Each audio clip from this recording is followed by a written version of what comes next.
बिस्मिल्लाहिर्रहमानिर्रहीम। अस्सलाम वालेकुम। GM उर्दू के साथ मैं हूं मरियम शेख और अब कुछ खबरें इलाकाई। कंबर से ब्यूरो चीफ राज मंगी की रिपोर्ट के मुताबिक कंबर एजुकेशन लोअर स्टाफ का यूटिलिटी अलाउंस और सिंध हुकूमत की तरफ से देगर मिरात न मिलने के खिलाफ एहतजाजी मुजाहरा। मुजाहिर ने GM उर्दू न्यूज़ से गुफ्तगू की है, ये आपको सुनाते हैं। टाइम स्केल मिल रहा है, ना हमें यूटिलिटी का अलाउंस मिल रहा है, ना हमें ड्रेसिंग अलाउंस मिलता है। किस वजह से नहीं मिल रहा, क्यों नहीं मिल रहा, इस पे नज़रसानी क्यों नहीं की जा रही? आखिर गवर्नमेंट आंखें बंद कर क्यों बैठी है? मेरा गवर्नमेंट से यही मुतालबा है कि बराए मेहरबानी हमारी आवाज़ सुने, हमारे मुतालबे मंजूर करें, मेहरबानी करें।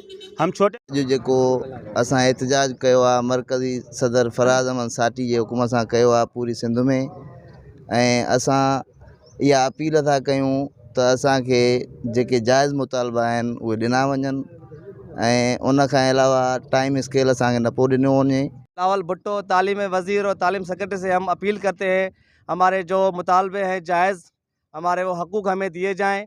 और हमारे जो पहला जो हमारा है टाइम स्केल, दूसरा अपग्रेडेशन, तीसरा जो यूटिलिटी अलाउंस है सिंध सेक्रेटरीट वालों को मिल रहा है वो हमें नहीं मिल रहा। और जो 2007 की जो हमारी जो सर्विस है तो हमारे लोअर स्टाफ की वो काउंट की जाए। इसी के साथ न्यूज़ स्टूडियो से फिलहाल इतना ही। मज़ीद अपडेट रहने के लिए देखते रहिए GM उर्दू।